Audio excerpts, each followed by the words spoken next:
এই দিনগুলোর ফজিলত এবং করণীয় সম্পর্কে বলবেন। খুবই গুরুত্বপূর্ণ প্রশ্ন। জিলহজের নতুন চাঁদ উঠবে এবং জিলহজ মাস শুরু হবে। জিলহজ মাসের প্রথম দশক হলো ইবাদতের দ্বিতীয় বৃহত্তর মৌসুম। ইবাদতের সবচেয়ে বড় মৌসুম বা সিজন হলো রমজান মাস। রমজানের পর ইবাদতের সবচেয়ে বড় মৌসুমটা হলো জিলহজের প্রথম 10টি দিন। এই 10টি দিনে আমল করা আল্লাহর কাছে যে কোনো সময়ের আমলের চাইতে প্রিয়। নবী সাল্লাল্লাহু আলাইহি ওয়াসাল্লাম বলেছেন, সহিহ বুখারীতে বর্ণিত হয়েছে, মা মিন আইয়ামিন আল আমালুস সালিহ ফিহিন্না আহাব্বু ইলাল্লাহ মিন হাযিহিল আইয়াম। জিলহজের প্রথম দশকে আমল ইবাদত করলে এটা আল্লাহর কাছে যতটা প্রিয় হয়, অন্য কোনো সময় আমল ইবাদত করলে সেটা আল্লাহর কাছে এত প্রিয় হয় না। এজন্য এই দিনগুলোতে বিশেষভাবে আমাদের আমলের প্রতি মনোযোগী দিতে হবে। স্পেশালি জিকির বেশি বেশি করার পরে কোরআনের সূরা তওবাতে আল্লাহ নির্দেশ করেছেন। এবং সেই সাথে আইয়ামে তাশরিকের দিনগুলোতে তাকবীরে তাশরিক স্পেশালি বেশি বেশি করে পাঠ করা, আল্লাহু আকবার, আল্লাহু আকবার, লা ইলাহা ইল্লাল্লাহ, আল্লাহু আকবার, আল্লাহু আকবার, লিল হামদ। ৫ ওয়াক্ত নামাজের পরে একবার করে পাঠ করে নারী পুরুষ সবার জন্য কর্তব্য। এটা হলো আইয়ামে তাশরিকে ৯ জিলহজ বাদ ফজর থেকে নিয়ে ১৩ জিলহজ আসর পর্যন্ত। আর এর বাইরে জিলহজের এই ১০ দিন জুড়েই ঘন ঘন বেশি বেশি করে তাকবীরে তাশরিক বেশি বেশি করে পাঠ করা, এটা সুন্নাহ। এবং সেই সাথে এই দিনগুলোতে আপনার নফল রোজা রাখা, প্রথম ৯টা দিন নফল রোজা রাখার পরেও আপনার বর্ণিত হয়েছে, গুরুত্ব আরোপ রয়েছে। এবং সবচেয়ে গুরুত্বপূর্ণ আমল হলো কোরবানি করা, হজ করা। এই দিনগুলোতে অনেক ধরনের আমলের কথাই কিন্তু আমাদেরকে বলা হয়েছে। বেশিরভাগ মানুষই রমজানের আমলের গুরুত্ব জানলেও জিলহজের প্রথম দশকের আমলের গুরুত্ব জানে না। কোরআনে কারিমে আল্লাহ তাআলা শপথ করেছেন, ওয়াল ফাজরি ওয়া লায়ালিন আশর ওয়াশ শাফা'i ওয়াল ওয়াতর, ফজরের শপথ এবং 10টি রাতের শপথ, জোড়া এবং বিজোড় রাতগুলোর শপথ। এই আয়াতের ব্যাখ্যায় বিশ্ববিখ্যাত তাফসীরকারক ইবনে আব্বাস রাদিয়াল্লাহু তাআলা আনহু বলেছেন, এখানে মূলত জিলহজের প্রথম 10টি রাতের কথা আল্লাহ তাআলা ইঙ্গিত করেছেন, শপথ করেছেন। তার মানে এই 10টি রাতের গুরুত্ব এবং মর্যাদা আল্লাহর কাছে এত বেশি, যেগুলোর নামে আল্লাহ তাআলা শপথ করেছেন। তো সেজন্য সেগুলোর উপর আমাদের বিশেষভাবে দায়িত্বশীল হতে হবে। রাফিদুল ইসলাম মুন্না লিখেছেন, কোরবানির 10 দিন আগে নখ কাটা যাবে কিনা? কোরবানির 10 দিন আগে তো নখ কাটতেই পারবেন। কোরবানির আপনার চাঁদ দেখা যাওয়ার আগে চুল, নখ ইত্যাদি কেটে কোরবানির পর্যন্ত সেটা আর না কেটে থাকা, এটাই হলো নির্দেশ না। অতএব 10 দিন আগে, তার মানে পহেলা জিলহজ শুরু হওয়ার আগে আমরা চুল, নখ ইত্যাদি কেটে শেষ করব, সেটা ঠিক আছে। কোরবানি না করে কোরবানির টাকা গরিবকে দান করার জন্য অনেকে উদ্বুদ্ধ করে। প্রত্যেক ঈদুল আজহার আগে একটা শ্রেণীর মানুষ এ নিয়ে সামাজিক যোগাযোগ মাধ্যমে লেখালেখি শুরু করে। এ ধরনের চিন্তা লালন করা শরীর দৃষ্টিকোণ থেকে কেমন কাজ? কোরবানি না করে কোরবানির টাকা দান করার কথা যারা বলেন, তাদের কাছে আমাদের প্রশ্ন যে তারা যখন হোটেলে বসে অনেক টাকা, রেস্টুরেন্টে বসে অনেক টাকা খরচ করে তারা খাবার গ্রহণ করেন, আড্ডা মারেন, পার্টি করেন, দামি দামি বার্গার খান, অন্যান্য খাবার খান, তারা কি তখন এটা মনে করেন না যে বার্গারের টাকাটা তো আমি অন্য কাজে খরচ করতে পারি, আমি চাইলে তো এই জায়গাটাতে আমি হালকা পাতলা কিছু খেয়েও চলতে পারি, মানে দামি কোনো কিছু খাওয়া তো জরুরি না, এত দামি রেস্টুরেন্টে এসে একটু কম দামি রেস্টুরেন্টে গেলাম আর এই টাকাটা, অতিরিক্ত টাকাটা আমি দান করে দিলাম, এটা তারা করতে পারেন না? দেখুন, এই মানুষগুলো মানবতার ভেকধারী। আমরা বারবার বলে থাকি, মানবতা এবং মানবাধিকার এটা এমন একটা মুখরোচক বিষয় যে এটার আড়ালে পশুত্বকে হার মানানো অমানবিক আচরণও আমাদের চোখে পড়ে না। সেগুলোকে ঢাকবার জন্য মূলত এই সমস্ত মুখরোচক স্লোগানগুলো দিয়ে থাকে এক শ্রেণীর মানুষ, সেটা দেশে, দেশের বাইরে সব জায়গায় আছে।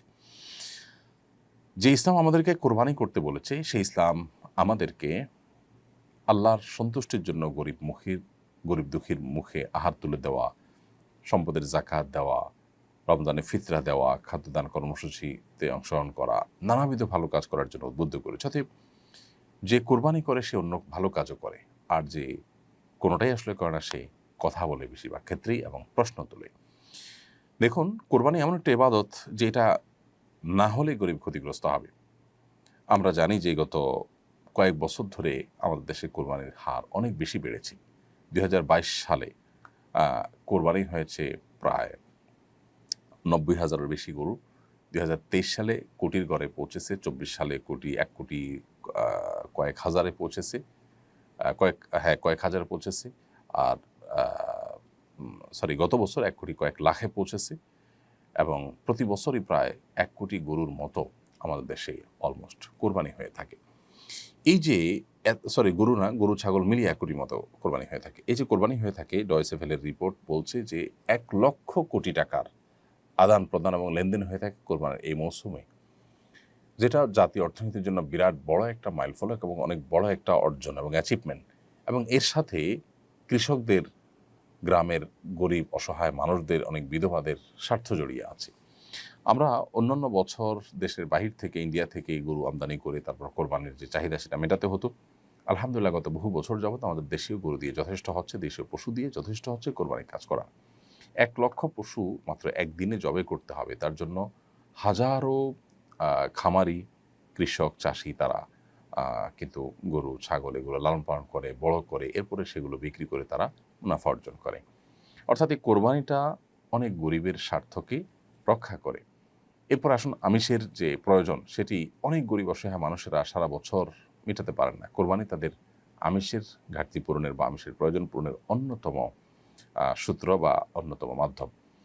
এর বাইরে কোরবানিকে ঘিরে আরও যত রকমের ব্যবসা বাণিজ্য হয়ে থাকে, খড়কুটো, তারপরে যা গরুর খাবার, খৈল, ভুসি, তারপরে চাটাই, কামারদের, সারা দেশে যত কামার আছে তাদের সবচেয়ে বেশি বিজনেসটা এই কোরবানির মৌসুমে হয়ে থাকে। দাও, ছুরি, বটি, ধামা এগুলো ধার দেওয়া, তৈরি করা ইত্যাদি।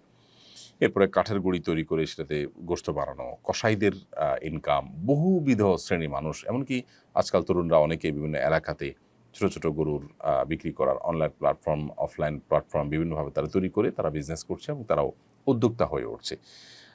এটা যদি আরও সামনে আমরা বাড়াতে পারি তাহলে দেশের বাইরে আমরা রপ্তানি করতে পারবো। ইন্ডিয়া এবং ব্রাজিল, বহু দেশ, অস্ট্রেলিয়া, বহু দেশ তারা কিন্তু প্রচুর পরিমাণ গরুর গোশত বাইরে রপ্তানি করে। তারা কিন্তু বহু ছাগলের গোশত রপ্তানি করে।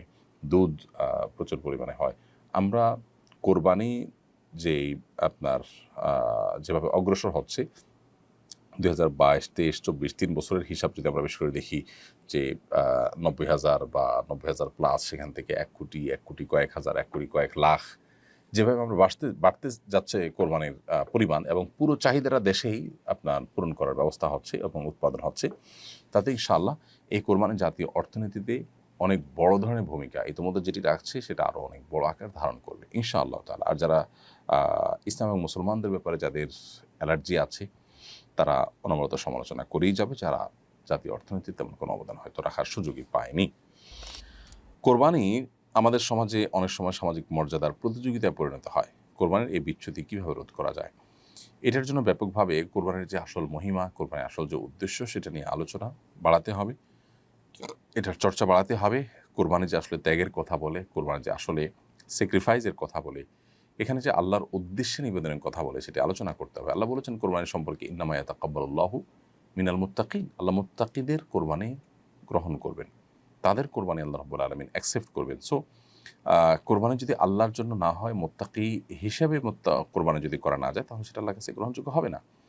এবং এই বিচ্যুতি রোধ করার জন্য ব্যাপকভাবে আমাদের আলোচনা, পর্যালোচনা এটা সমাজে বাড়াতে হবে। এবং এ ধরনের কোরবানিকে নিয়ে আমরা দেখি যে পজিটিভ অনেক নিউজ করা হয় যে বড় গরু কোরবানি করেছে, এতগুলো বড় গরু কোরবানি করেছে, পলিটিক্যাল লিডাররা, তারপরে বিভিন্ন ব্যবসায়ীরা সামাজিক মর্যাদা বৃদ্ধি করবার জন্য তারা এটা প্রতিযোগিতা হিসাবে করে থাকেন। এগুলোর প্রসার সমাজের মধ্যে এই অসুস্থ প্রতিযোগিতাকে বাড়িয়ে দেয়।